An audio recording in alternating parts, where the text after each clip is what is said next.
my name is Betty. Today is March 8th, 2017, and this is your weekly survival guide, astrological survival guide for from today until March 16th. So we have some exciting things happening. We have a full moon coming up. We have Mars is going to, on Friday morning, 9:30-ish a.m., Eastern Standard Time, is going to slip into Taurus.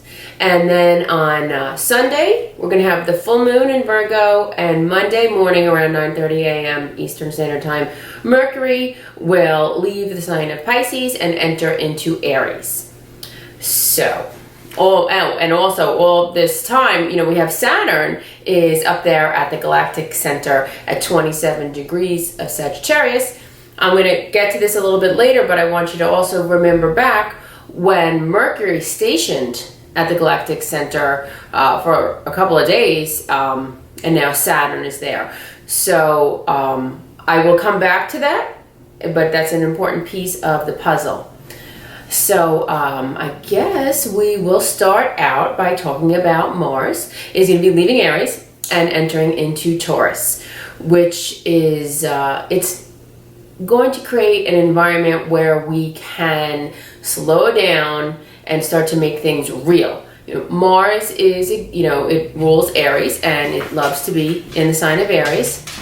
But I always think about this when I look at planets, or I look at a chart, and planets are, when they're in their home sign, they're supposed to be, that's where they're supposed to be, and they're very comfortable there, and that's great. And it's nice to have some of that energy in your chart, like if your sun is in Leo, your moon is in Cancer, if the planet is in its ruler, that's great, or if it's, exalted, that's wonderful too.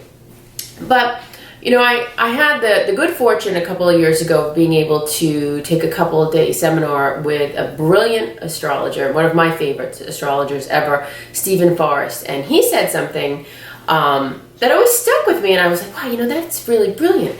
He did this little conversation between Mars and Aries and the sun in Leo. So, the two guys at the bar talking about, oh, I'm mad at this one. Yeah, this one's a jerk. Yeah, we should go kick their butts. Yeah, let's go do it. And it's silly. And of course, I'm not putting down any signs. I am a sun sign Aries. So, but the thing that I thought was funny is that he came around and he said, so when you look at Mars and Aries doesn't think, it just acts. That's what its job is to do. It just takes action. It doesn't really think. And he said, this is what stuck in my head, would you rather go out to dinner with somebody who never doubted themselves, never second guessed themselves, or would you rather go out and have dinner and talk to somebody who questioned themselves and had some self-reflection? So when people, when I do readings and they ask me, oh, is this bad? Nothing is bad, but I always tell them that little story that it's okay to have, it's great to have some planets that are very strong to give you, that drive, but it's not terrible to have planets that are uncomfortable in that sign, because then you bring your own unique flavor to them and they give you depth. So that's what I have to say about Mars entering its Taurus, which is a great sign because it makes you able to take action to make things real and on the earth plane. Then we are going to have the full moon on Sunday at 22 degrees of Virgo, 22 degrees and 13 minutes, opposing the sun in Pisces. So this is the chart. I'll try not to block it out like I did last time. So we still have this huge Pisces stellium. Now Neptune is, really not technically conjunct because it's so far away. It's 10 degrees away from the sun. But I'm going to include it. And then I also want you to notice that this full moon here, the sun and the moon are squaring Saturn. So when I was thinking today of what to say, I was struggling a little bit with some creative. I didn't know, I wasn't inspired. I didn't really know what to say. And I almost was like, just forget it. I'm not going to do it. And then this song popped into my head, and it was from Creed. I created my own prison. And so I went and I listened to it, and I was like, wow, okay, because Pisces, Neptune, Pisces, they rule the 12th house. And the 12th house, is affiliated with a lot of things, but it's also affiliated with prisons, mental institutions, hospitals, any kind of an institution. And, Virgo is also a sign of a healer, doctors. Pisces and Virgo are very healing signs. There's a lot of doctors who have a heavy Virgo influence. And they don't mind getting dirty and getting the work done. Virgos don't like to get dirty, but they'll get in there and they do what is necessary to get the work done. And they're very good at organizing their thoughts, and they're very good with their hands as well. So with all of this Pisces, okay, so we have the Sun, Mercury, and Chiron are going to be really tight together. So the Sun is our identity, our ego, our drive. Mercury is thoughts, communications, words, rules, the way our mind thinks and processes information. And Chiron, is the wounded healer. So to me, this is saying this, and especially squaring Saturn, this can make, you can feel depressed. It's a little bit depressing. It's a lot of information, and it's constantly thinking about our wounds, thinking about the bad things that happen and how this person doesn't like me, or this, just on and on and on, anything negative. And in Pisces, it's feelings too. So kind of it overcomes you, and you become like, you're vibrating at this frequency of, the wound. It doesn't have to be this way, but this is, this is a potential of this energy.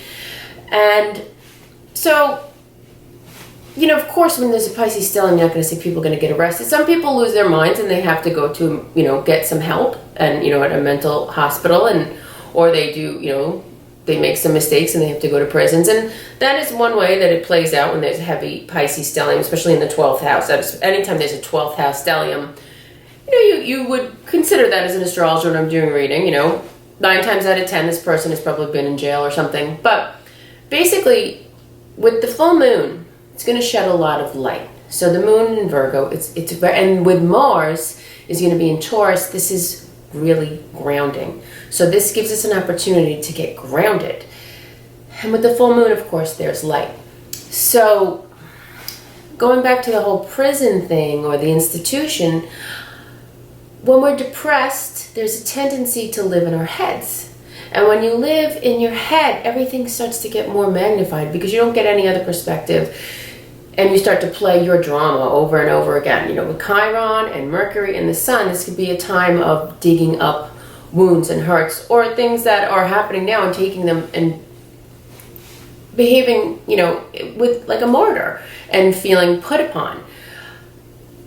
So it seems to me that perhaps for a lot of people, I've been guilty of this in my life, that we create our own prisons. We create them in our minds. We keep living the same event or, a situation, or we could have done this or we should have done that.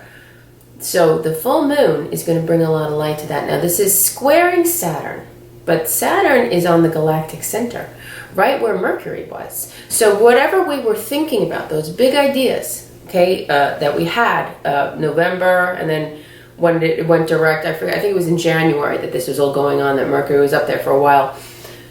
Now Saturn is there making this real.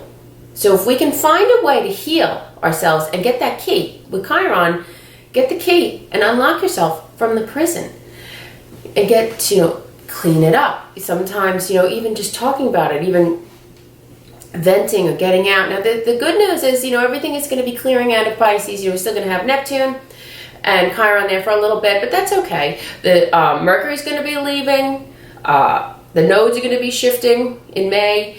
The Sun, on the equinox is going to enter into Aries. So things are going to feel a lot different. So this is a time to really get in there and start to clean it up. And, look where in our lives, where in our minds, how are we creating our own prisons? How are we keeping ourselves shackled to painful beliefs about ourselves or limiting, that. So with the full moon, this is a great time to take a look and see what needs to be done practical. What can I do? How can I fix this? Now, it'll be a nice shift too. Mercury is going to pop into Aries.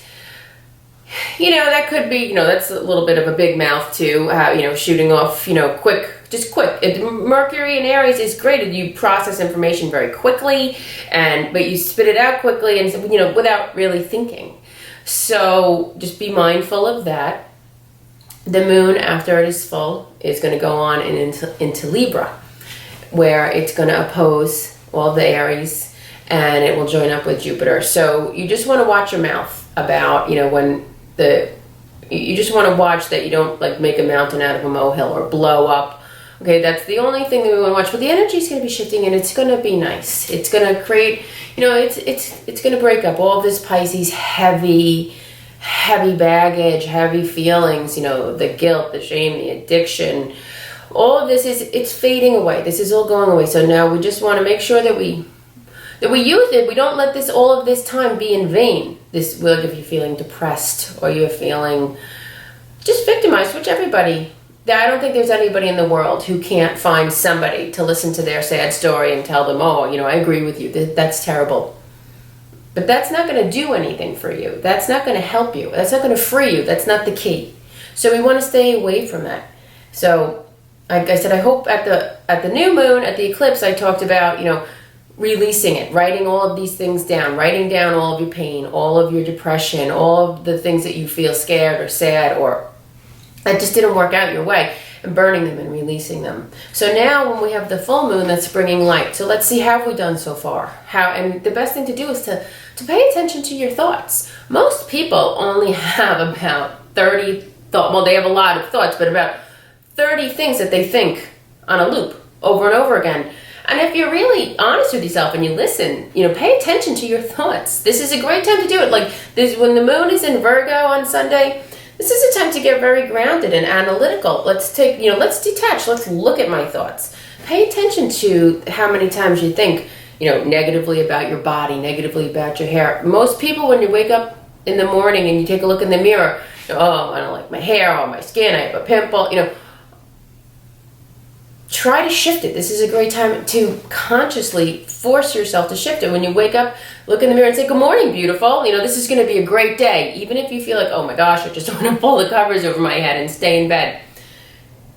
Try to shift it. Try to shift that energy. Try to be productive and useful. The Virgo, taking all this, because the upside of this is so much creativity. This, the creative process. Most people, like if you look at like Ernest Hemingway, so many people who were brilliant and gifted and left the world with so much wonderful entertainment, they were a little disturbed. They were, so it's like the same coin, that like humor and depression, it's the same coin. It's a different side of the same coin. Most comedians, not all of them, but a big chunk of comedians struggle with addiction, depression, and so they go to the other side. So that's why like love and hate, they're not opposites. Indifference is the opposite of love. Hate is very strong. It's the same as love. It's just love turned inside out. So just be aware of that. So you can take all these negative things and you can use them to your benefit. You can utilize them in a productive way, the Virgo, for creativity in Pisces. And, especially with Saturn there on the galactic center, this is a time to make your dreams real. Make things real and tangible. And all of this Pisces energy that we've gone through and it's just about to clear up, it creates such a well for you to use for creativity. Then Mars and Taurus too, take our actions and make it real, make it of this earth, make it something that is useful, something I can make money with, something that I can create and sustain. So that is what I have to say for this week. I hope you enjoyed it, and I hope you enjoy your full moon on Sunday. It should be beautiful if the skies are clear. And I will see you soon. Until next time, I wish you well.